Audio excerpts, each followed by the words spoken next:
Est-ce que ça vous dirait aujourd'hui qu'on vous parle d'une technique qui va vous faire gagner des milliers d'heures de peinture?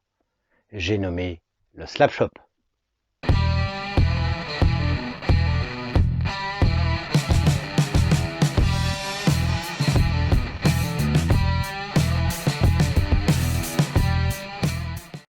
Bonjour à tous et bienvenue chez Serial Painters. Alors tout d'abord, merci déjà à tous ceux qui nous soutiennent et ceux qui ne le font pas encore, n'oubliez pas, on a ouvert une page Tipeee. Vous pouvez nous aider afin de concrétiser tous les projets de la chaîne. Alors le Slapshot, qu'est-ce que c'est? Alors c'est une technique qui n'est pas très compliquée, mais par contre qui va vous faire gagner énormément de temps, surtout grâce aux peintures contraste ou speed paint, ou bientôt chez Valero les Express peintures. C'est une technique de pré-éclaircissement au final, de pré-éclaircissement très poussé.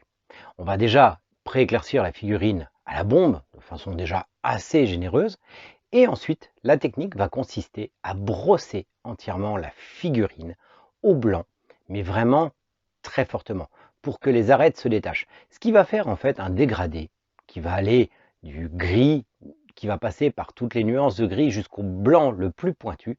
Et quand vous allez passer votre peinture rapide dessus, en la pinçant bien, en la tirant bien, ça va donner tout de suite un effet encore plus intéressant que la peinture seulement sur du blanc. Ça va permettre de faire ressortir encore plus l'ombre et la lumière, comme si on avait passé des heures dessus, alors que pas du tout. C'est vraiment une technique très rapide. Alors, ça pourrait servir bien sûr pour tout ce qui est figurine tabletop assez simple, où on veut peindre rapidement, qu'elle soit belle, mais sans plus. Mais on peut aussi s'en servir comme base avant de pousser encore plus les figurines. Et ça va vous faire gagner énormément de temps.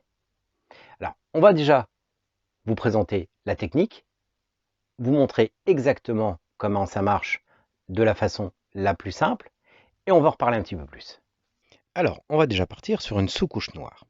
L'exercice va consister sur une figurine sous-couche en noir, à la pré-éclaircir, alors que ça soit à l'aéro comme moi ou à la bombe, peu importe, puis ensuite de l'éclaircir encore sur les arêtes avec un brossage à sec. Alors, c'est pas forcément évident de vous montrer, parce que du blanc sur blanc, au bout d'un moment, à l'écran, ça rend pas non plus top. C'est pas évident. Par contre, à l'œil nu, on voit largement mieux, et je peux vous dire que la figurine, une fois finie, elle a les arêtes bien plus blanches que le reste du blanc. Donc, je viens faire un éclairage, ici zénithal. J'hésite pas à en mettre un peu en dessous quand même, pour que ça reste pas noir complètement, sinon la contraste va pas rendre. Ensuite, avec une grande brosse, je viens brosser la figurine dans tous les sens, pour que les arêtes soient de plus en plus blanches. Donc c'est ce que je vous disais, hein. C'est pas très visuel au point de vue de la vidéo. Par contre, en vrai, vous le verrez largement apparaître largement mieux.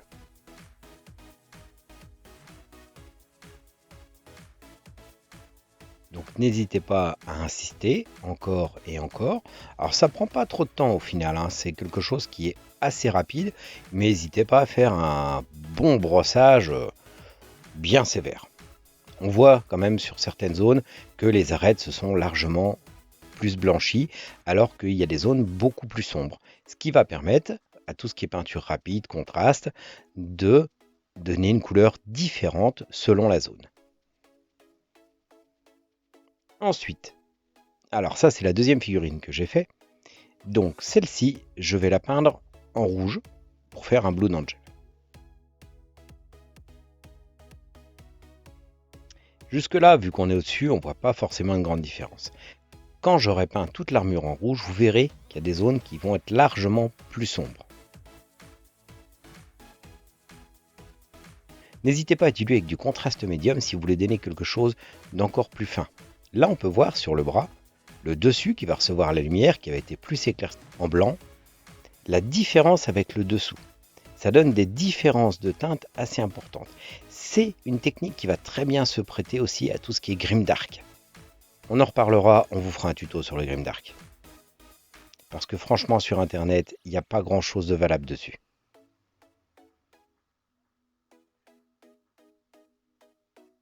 Donc pour mettre mon noir, j'ai choisi de le diluer pour que ça donne un effet moins foncé que le noir, un peu plus gris. Donc je passe tout ce qui est armes, interstices d'armure et sacoche à l'arrière parce que je veux une figurine relativement simple et rapide.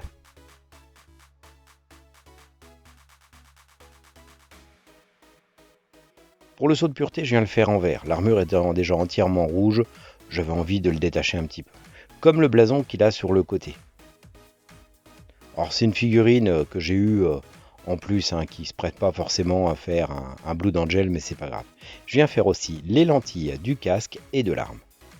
Alors avec la contraste, c'est très facile de faire les lentilles parce que ça coule bien dans les creux et ça déborde pas. Vous voyez, on peut voir largement la différence de teinte sur l'armure. C'est pour ça que je ne voulais pas coller avant. Ça permet de vraiment voir cette différence de teinte que donne ce Slapshot.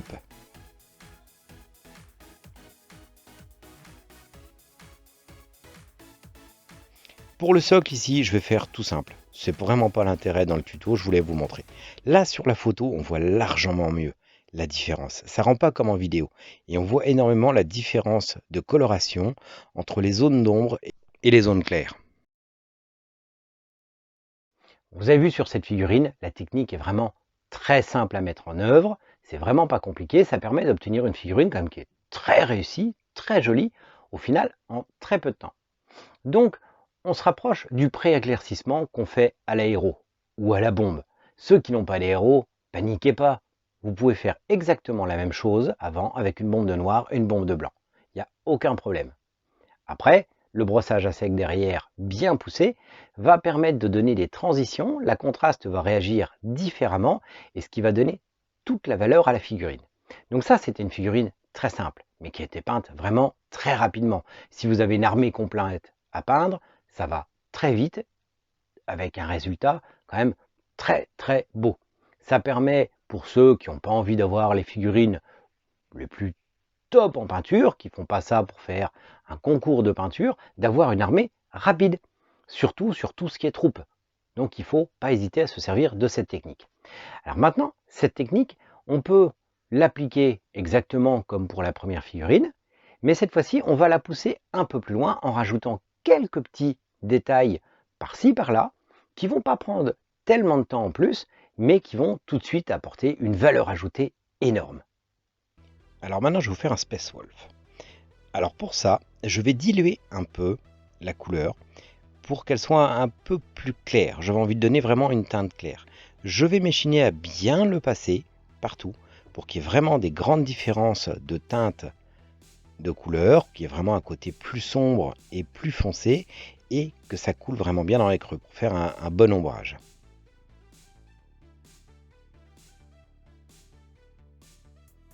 Alors, la contraste mettant plus longtemps à sécher, rappelez-vous, vous avez le temps de la travailler un peu. Pour les armes, je viens les faire en noir aussi. Cette fois-ci non diluées, pour qu'elles soient beaucoup plus foncées, parce que je vais les retravailler un petit peu après. Sur cette figurine, je vous montrais qu'avec cette technique de base, avec le Slapshot, on peut aller un peu plus loin, sans pour autant perdre vraiment beaucoup de temps. Ça donne pas tellement plus de temps sur une figurine. Au final, le Blood Angel, il m'aura fallu que 10 minutes pour le faire, sous couche comprise. Et le Space Wolf que je suis en train de faire va demander un tout petit peu plus de temps, mais guère plus. Donc lui, je viens passer les sacoches en marron, histoire de donner un peu plus cet aspect cuir. Comme je veux que la figurine soit légèrement plus travaillée, j'utilise un peu plus de couleur. Alors sans difficulté. Alors par contre avec cette technique, il faut être assez précis. C'est-à-dire qu'il faut éviter de trop déborder pour ne pas avoir de rattrapage à faire par la suite. Pour l'aigle pectoral, comme pour le Blood Angel, je viens faire du jaune, parce que ça va très bien ressortir sur le côté gris-bleu.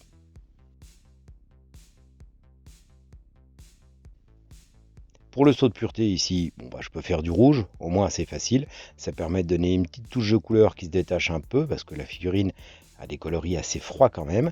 Et j'en profite pour faire les lentilles de son casque avec. Ça va bien ressortir sur la couleur de base.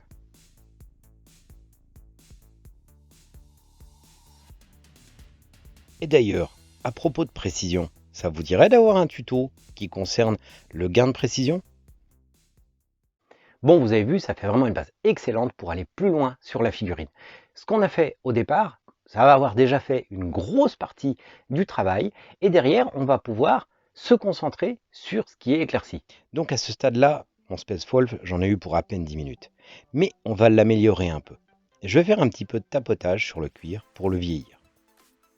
C'est quelque chose qui va vous prendre 30 secondes, mais ça va lui donner un bel aspect, comme un petit peu de lignage très léger au niveau des angles pour marquer un peu d'usure. Ça, au final, ça prend 1 minute. Ça donne de la plus-value à la figurine et c'est vraiment très très facile à faire. De toute façon, tout dans cette technique est adapté à tout le monde, même débutant, on peut y arriver. Pour l'aigle pectoral, je viens le rehausser un petit peu avec du jaune très clair, avec la technique du rehaussage, c'est-à-dire que je viens essuyer un peu mon pinceau et que je viens dessiner un peu sur les protubérances pour lui donner un peu plus de cachet.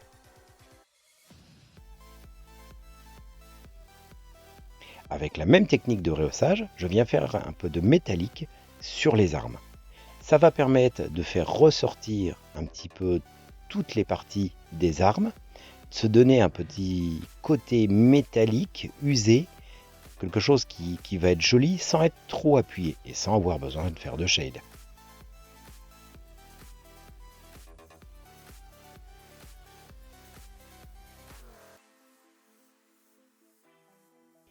Et ensuite, pour finir, je viens passer une grosse partie des arêtes avec une couleur encore plus claire. Attention, j'en mets pas partout. J'en mets juste là où la lumière va le plus attirer. Le coin des épaulières du haut, la genouillère, le casque, tous ces petits endroits, histoire que ça se détache un peu plus. C'est pas grand chose à faire au final, ça va pas être difficile, mais ça va donner tout de suite une plus-value à la figurine. On va avoir l'impression qu'elle est mieux travaillée, tout ça au final pour 5 minutes de plus. Là ici, comme son socle était très basique, je choisis de le badigeonner de Valan Blizzard, ce qui au final est très dans le thème des Space Wolf, ça leur va très bien, et je vais pas chercher plus compliqué que ça. Et voilà, notre figurine faite en 15 minutes. Vous voyez, cette technique, elle vous permet vraiment un gain de temps énorme. Alors, moi, c'est une technique que j'aime particulièrement bien. Pourquoi? Parce que je suis pas fan des shades. Les shades, ça salit, c'est pas terrible. Il faut vraiment les appliquer avec grande précision et tout, et on perd énormément de temps à le faire. En plus, ça met longtemps à sécher. Alors, quitte à sécher, à mettre un peu plus de temps à sécher, autant faire de la contraste et que ça ait fait déjà toute une partie de la figurine. Et en plus, ça n'empêche pas d'avoir de très très très belles figurines derrière. Alors, ça serait peut-être un peu juste pour faire un concours. Quoique ça pourrait servir de base quand même. Je suis sûr qu'on peut y arriver. On essaiera, on vous dira ce que ça donne. Mais en attendant, oui, c'est une technique d'avenir. C'est une technique qui va vous permettre d'aller très très très très vite. Bien sûr, il vous faut une brosse un peu spéciale, une brosse un peu large, mais au final, ça se trouve facilement. Il y en a plusieurs qui les font maintenant, pas forcément cher, donc ça permet d'avancer très vite. Et vous allez enfin pouvoir voir vos armées avancer et les jouer peintes. Avec ça, d'ailleurs, vous n'aurez plus aucune excuse. Donc, c'est une technique simple, très simple. Tout le monde peut la mettre en œuvre. Un débutant, après quelques figurines, pourra arriver à servir de cette technique. Tout le monde pourra s'en servir, même le peintre avancé qui veut aller plus loin. Ça va vous permettre d'économiser un peu de temps sur tout ce qui est couche de base, qui est un peu rébarbative. Alors je sais qu'il y en a qui sont très traditionnels, qui aiment bien couche de base, shade et tout. Mais bon, on a des peintures de nouvelle génération qui permettent des choses différentes, des peintures qu'on peut énormément détourner. D'ailleurs, je le dirai jamais assez, mais tout ce qui est peinture rapide comme la contraste, c'est une des peintures qu'on peut le plus détourner pour faire des tonnes de choses. On peut faire des shades avec et tout. Et ça vous permet d'économiser quelque chose qui au final est rébarbatif, qui n'est pas forcément intéressant. Ça va vous permettre de peindre très vite, très bien, et d'avancer des armées en un temps record. Donc si vous voulez pouvoir profiter de vos figurines et jouer après avec, ouais, c'est une technique d'avenir. Et voilà, maintenant vous savez tout sur cette technique qu'on appelle le slap shop et qui est très facile. C'est l'heure pour moi de vous quitter, mais pas sans avoir remercié avant toutes ces personnes qui nous supportent, qui nous aident à avancer dans nos projets et grâce auxquelles on va pouvoir aller beaucoup plus loin. N'hésitez pas, si vous voulez les rejoindre, il suffit d'aller sur le lien qui est dans la description. Ça nous aidera énormément. On pourra se consacrer beaucoup plus à la chaîne et peut-être même bien vous faire encore plus de vidéos.